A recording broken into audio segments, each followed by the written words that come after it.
Right now on 5 on your side at 10. Tonight, a final farewell. A veteran dies in the hospital all alone, not a single family member to claim him. How dozens of people ended up at his burial. Rain is still falling across parts of the area right now. When it moves out and why Mother Nature isn't providing fireworks for the long holiday weekend. But first, a police academy graduation just 2 hours ago. Reinforcements for the officer shortage in the city. And amid another mass shooting crisis. When a call comes in like that, it is an all hands on deck situation. 5 on your side wants to know, can the already short-staffed St. Louis Police Department handle a mass shooting like this week's tragedy in Texas? Good evening, I'm Ann Allred. And I'm Mike Bush. Our Robert Townsend took that question tonight to city leaders.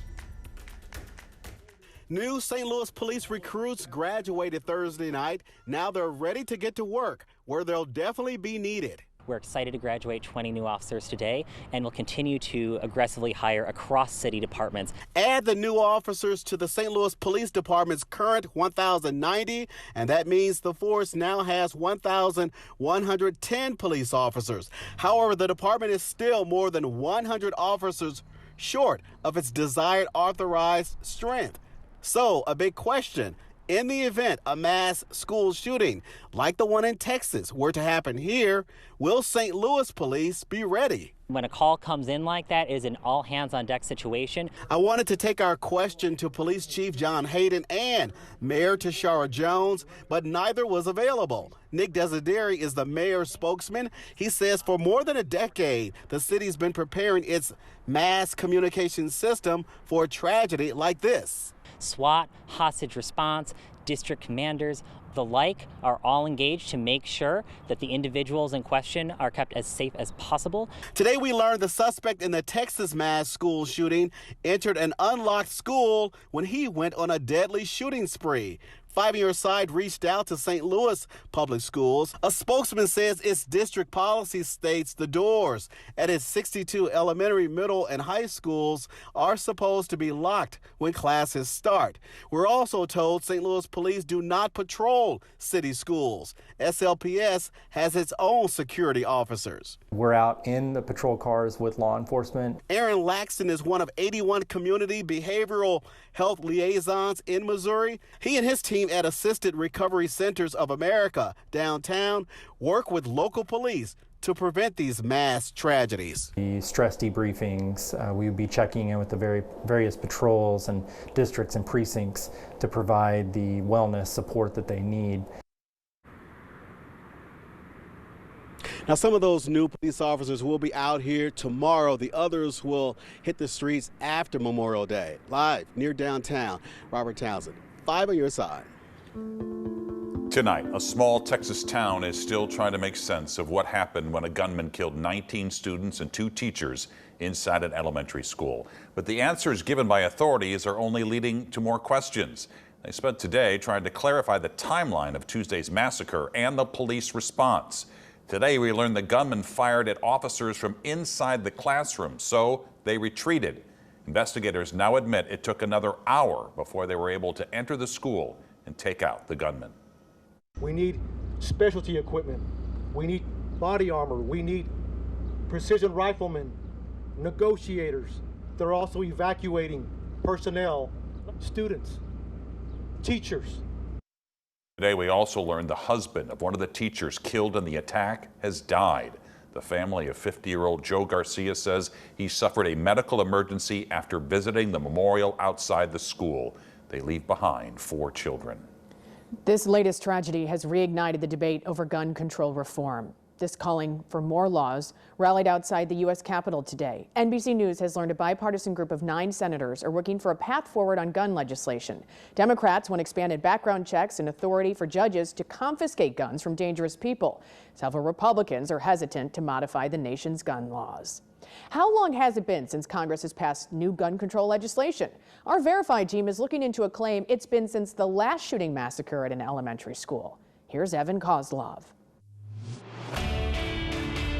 This most recent horrific shooting is prompting a lot of anger, and many online are calling on Congress to do more. Some claiming that in the near decade since Sandy Hook, Congress has not passed a single piece of gun control legislation. So is that true? Let's verify. Our sources are Todd Belt, the director of the Political Management Program at the George Washington University, various reports from the Congressional Research Service, and Congress.gov, which tracks past legislation. Let's start with our political expert. That's absolutely true if we look at congressional legislation. There has been some new laws and regulations that have been sent through executive orders.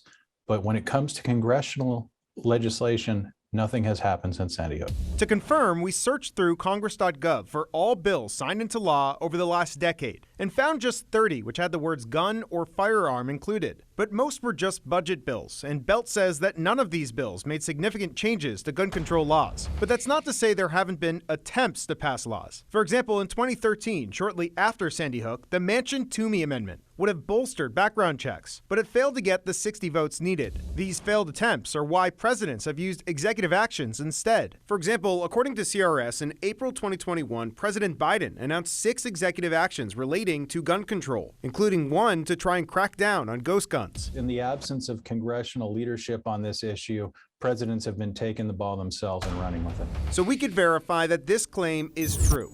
In the near decade since Sandy Hook, Congress has not passed any significant gun control legislation. With your Verify, I'm Evan Kozlov. What can we verify for you? Reach out to us by sending an email to verify@ksdk.com.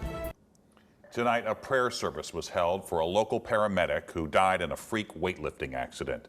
23-year-old Dolores Boschart's family is also speaking publicly for the first time since she died at Club Fitness in St. Charles early Tuesday morning. The paramedic at Christian Hospital was the 6th of 7 sisters and an aunt to 10 nieces and nephews. My kids just adore her. All the other nieces and nephews adore her because anytime Aunt Ola would come babysit, they knew they were going to have fun. From probably 6th grade, she said, I want to be a firefighter, I want to be a paramedic, and she never changed. Boschart continues to save lives in death. She was an organ donor. A close friend organized a t-shirt fundraiser in her honor. All the proceeds will go to the family. Trending down. You don't hear that a lot when it comes to crime, but that's what's happening in East St. Louis. Tonight, the mayor held his State of the City address. 5 on your side's Travis Cummings was there. Travis. Hey, Mike and Ann. City leaders, groups, and residents packed out the auditorium at SIUE's East St. Louis's higher education campus tonight. More than 200 people seeing what's in store for the city filled with so much history, pride, and hope for its future. Mayor Robert Eastern III first addressed strides in the city's crime reduction. In 2020, he says homicides in East St. Louis dropped 2%, while the police department had a 33% solve rate. Last year, non-fatal shootings took a 10% drop. In the first 5 months of this year, the homicide rate has been cut by 50%. Mayor Eastern says as they begin to attract better, this data is something to be proud of. We're rewriting our story. We're not going to be East St. Louis anymore. We're going to be East Safe Louis, and I'm very proud of that, from 4 or 5 short years ago, we were one of the most 50 violent crimes in the country. Now we're not even in the top 50. So I think that's a testament of what we're doing here in the city of East St. Louis and our police chief and all the efforts that he's doing. Other good news, get this, the city is also set to receive a boost with an $800 million development and master plan from Michigan real estate developer Howard Hughes. He was there tonight. The first phase will be between 25 and 50 homes and 2 new hotels in the streets. Secondly, Central Business District will be developed into future shops, downtown lofts, restaurants, and entertainment spaces. The third, the redevelopment of East St. Louis's dual interaction with the riverfront. The ultimate goal there to make East St. Louis a smart city. They will have different features such as a solar farm, solar homes, and a citywide internet of things and other things to come. While creating green and renewable energy, East St. Louis is the first predominantly African-American urban community to experience this type of growth, and it's something to look forward to. I'm so excited. Yeah, and the crowd was too tonight. The mayor also addressed the city's infrastructure dollars, including the $38 million the city has received in American Rescue Plan funds. Those funds going towards things like a new trauma center, a senior home, and other capital projects. And as far as the next steps for that $800 million we told you about tonight, there will be a presentation to the East St. Louis City Council next month. Tonight, the St. Louis American recognized young movers and shakers who are working to make St. Louis great. The 11th annual Salute to Young Leaders Awards reception, it just wrapped up at the Four Seasons Hotel downtown. 25 community leaders under the age of 40 were recognized for their work in fields like healthcare, business, and technology. 5 on Your Side's Community Impact Manager, Christopher Randall, was one of the 25 young leaders recognized tonight. KSDK is honored to be one of the media partners for this event. Chasing the Cup, sponsored by Car Shield. Here's Bozak. Winds and shoots. He scores! Tyler Bozak in overtime. St. Louis still buzzing tonight from the Blues' epic comeback last night in Colorado. They rallied from a 3-0 deficit in Game 5 of their playoff series to beat the Avalanche in overtime. This forces a Game 6 tomorrow night at Enterprise Center. The puck will drop at 7 o'clock. Once again, it is do or die for the Blues. Some thought the season was over last night, and we asked, did you turn the game off before the end? And more than a third of you said yes. Well, you can weigh in now if you haven't already on the 5 on Your Side app or at KSDK.com/vote. And coming up later in sports, Frank Cusimano will have more from head coach Craig Berube on what his team needs to do to take the series back to Denver for a Game 7. Eric Greitens back on the campaign trail following allegations of abuse. The St. Louis event tonight that could draw the attention of Donald Trump. If they want to travel, they still will. High gas prices are not putting the brakes on Memorial Day weekend and summer road trips. How you can save money before pulling out of your driveway. Right now, this big weather system circling right over St. Louis. The change is coming when it finally leaves. Tonight was movie night for the Eric Greitens Senate campaign. The former governor invited his supporters to watch a movie claiming the 2020 presidential election was rigged. Our political editor Mark Maxwell was there and joined us now in studio. Mark. Mike and Ann, spoiler alert, the election was not rigged. Every audit, every recount, every hand recount, every court challenge has proven as much. Now, Eric Greitens is rallying his supporters around a different conspiracy in this movie produced by a former Trump campaign official. The plot seizing on a $420 million donation from Mark Zuckerberg to nonprofits in 2020. Those nonprofits used the money to help local election authorities pay to run their elections safely. The movie claims that money was something more sinister, some secret conspiracy to drive up Democratic turnout. But red and blue counties alike got that money. No county was denied. Officials used the money to pay for things like masks and sanitizer or poll books. Greitens continues repeating debunked conspiracies about the vote count itself. I was the only candidate in this race, actually, who went down to Maricopa County twice to actually see the audit for myself. And how'd that turn out? Yeah, it actually turned out, if you really read the results, it turned out extraordinarily well for the people who did the audit, because what they found out was that there were tens of thousands of counterfeit ballots. As you know, they discovered, for example, over 17,000 ballots from people who had voted twice. That's just not true. Election officials in Maricopa County did audit, and they found 17,322 duplicate images, not of ballots, but of envelopes. That's because those election officials reached out to that many voters to verify their original signatures were accurate. They kept a copy of the original and the duplicate to check them. That's why there was two. They only counted one vote per voter. They did not vote twice, like Greitens said. But just this week, court records laid another Greitens conspiracy to rest. He had claimed his ex-wife's phone records, which show she was teaming up with political operatives to lie about him, abusing her and their kids. When she produced those records in court, the evidence he claimed would show up there wasn't there. She was poised to testify against him in court tomorrow morning. That hearing just got postponed to July 15, just 2 weeks before the Senate primary. Thank you, Mark. The St. Louis community came together today to honor a Navy veteran they never met. Patriot Guard riders, along with the Barnes Jewish Hospital community, took part in the dignified ceremony at Jefferson Barracks National Cemetery. The hospital's Office of Decedent Affairs spent 6 months looking for the veterans' next of kin with no luck. All they know is that he was honorably discharged after serving in Vietnam from 1967 to 1972. And for now, they are keeping his name private. When people leave the military, the one thing they miss the most is those that served by their side. We never leave a comrade behind, and that's true even after we've hung up our uniform. The flag normally is presented to the veteran's family, but instead this time was presented to BJC. The hospital says if a family does surface, they will happily give them the flag. Monday is Memorial Day. Many Americans will pause this weekend to remember the U.S. military members who died while serving our country. Today, members of the Old Guard placed flags on each grave at Arlington National Cemetery. That's more than 228,000 flags. A similar tradition will take place this weekend at Jefferson Barracks National Cemetery in South County. On Sunday, area Boy Scouts will place flags on the more than 150,000 graves. This is video from last year. The tradition dates back 77 years.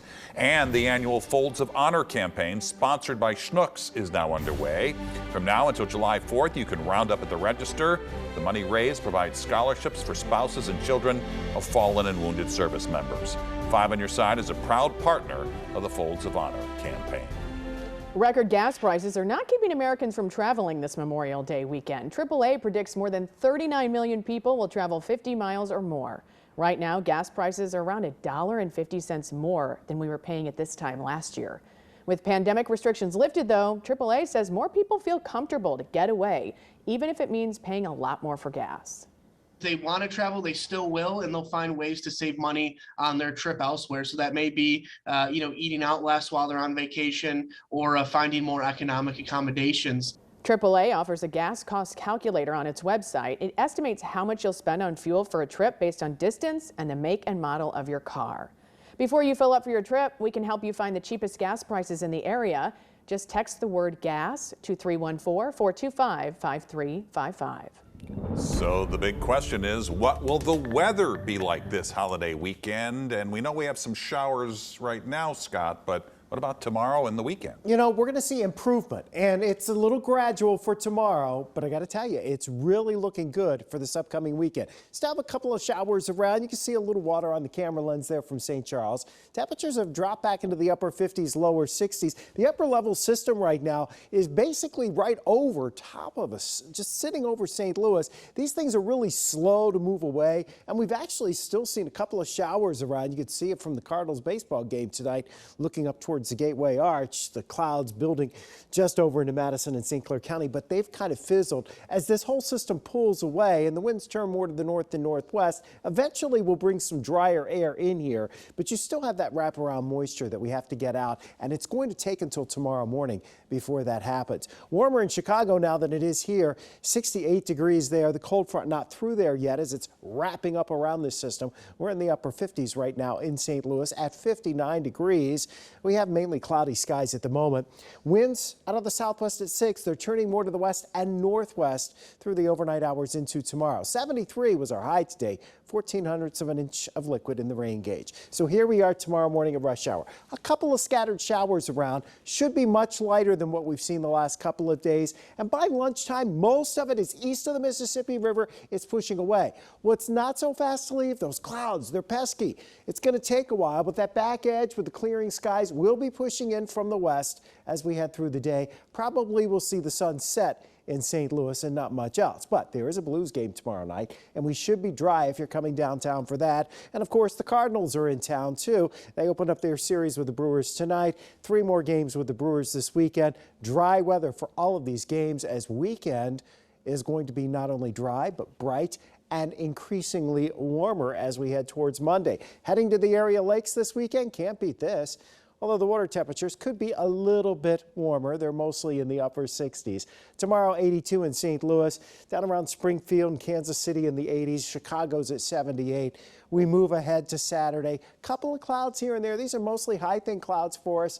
By the time we get into Sunday and Monday, the heat's building back in. We're talking temperatures in the lower 90s by Monday. So other than a few clouds from time to time, dry weather outside of the start of tomorrow, when we have a few showers around, through about Wednesday night. Notice how warm it is next week. Temperatures in the low to mid 90s will cool off a bit next weekend as NASCAR comes to town. And Scott, thank you. Frank, what's coming up? Well, we have Craig Berube laughing. We have Matt Carpenter as a Yankee. We have the Cardinals and Brewers, and a suggestion from a viewer on who could take my job at 5 on your side.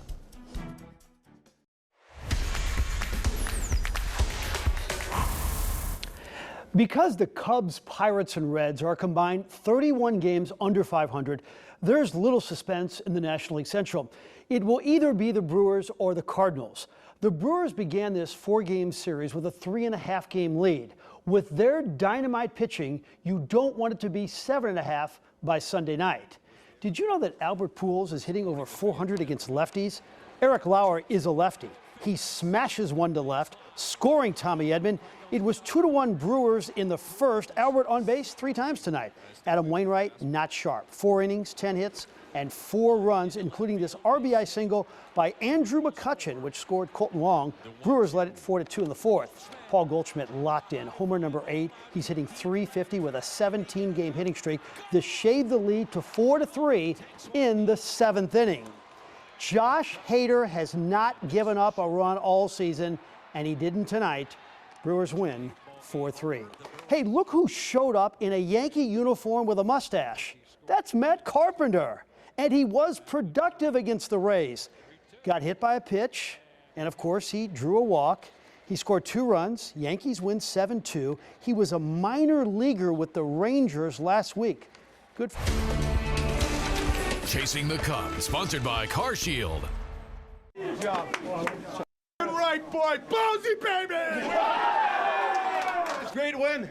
I don't have the Flaherty hat, but I got the game park. Here we go. Let's go get another win, boys. Let's go. That is awesome. So when the Blues trailed the Avalanche last night 3-0 in the second period, you could have made some big money. If you bet at that precise moment on the Blues to win, and why would you at that precise moment? But if you bet $100, you would have made $3,600. That's a long shot, and it came in. It didn't seem like that would be the case with 10 minutes to go and down by 2, but the Blues not only came back once, they did it twice. Justin Falk made it 3-3. And then, with under a minute to go, Robert Thomas set the stage for overtime. And then it was Tyler Bozak's shot that sent the Avalanche crowd home in shock. Bring on Game 6. The final was 5-4. Now, the coach says his message after the Blues fell behind was to just get a goal and stay with it. Obviously, it worked. So with that in mind, what's his message going to be before Game 6 tomorrow night? Tomorrow? Tomorrow night. I don't know. It's a little early for that. I got to think about it. Probably nothing out of the ordinary that I say, every game. Like I don't come up with some, special slogans and things like that. That's on me. And so I talk about the game. I talk about what we need to do good right here, right away, get off to a good start, things like that. That's what I focus on. Last night, I couldn't pull myself away from the game. I did not want to anchor our 10 o'clock sportscast, so I put the call out on Twitter. And the Post-Dispatch's Derek Gould was ready to sub for me. Mizzou great Howard Richards would answer the call. This guy was a few drinks in, but offered his assistance. And this response was my personal favorite. Just tell Mike Bush to do it. Volleyball, Class 4 state title. That's SLU head coach Jeff Cheek. That's his son Sam Cheek for Vianney. Only one gets to come home a state champion. Good luck stopping this slam from SLU's Tanner Dougherty. Blues on top early. It was all Dougherty again, all SLU. They win another state championship. Congrats to the Junior Billikens. And that will do it in sports. Back to the former sportscaster, Mike Bush. Yeah. When's your next vacation? So, Frank, is all the pressure on Colorado now? Because they haven't gotten out of the second round in a long time. Yeah, 3 straight. Haven't been to a conference final in 20 years. I think if they get off to a bad start tomorrow, Mike, they are really going to be in trouble. We'll know in 24 hours. Yep. Thank you, Frank. Brewing up a new way to grill this summer. The new product taking beer and barbecue to a whole new level. The St. Louis Zoo has a new brew. Urban Chestnut has brewed the Big Cat Golden Pilsner. The label features an Amur leopard, one of the rarest, most endangered cats in the world. For every case sold, Urban Chestnut will donate $3 to support conservation work. What says summer more than barbecue and beer? Definitely this weekend. Miller Lite has combined the two and made beer-infused charcoal. The bags cost $11.99. They sold out in less than 2 days, but Miller says more beer coal is on the way. And tomorrow is National Road Trip Day, the official kickoff to the summer road trip season. For some, the Great American Road Trip is on Route 66, the old highway which runs from Chicago to the Santa Monica Pier in California. 80% of Americans are planning a road trip this summer. And if you go down Route 66 in St. Louis, you'll pass by the Eat Right Diner, Ted Drew's, Chain of Rocks Bridge. You keep going down to Merrimack Caverns. That sounds like a little mini trip if people aren't going out of town. That's right. Maybe for the weekend. Yeah. Paul McCartney did it once. Do you remember that story? Paul McCartney He did what? came over. He took the Route 66. I don't know if it was all the way to California, but somebody here in the St. Louis area got his picture. Pretty cool. There you have it. 5 on your side at 10. The Tonight Show starring Jimmy Fallon is next.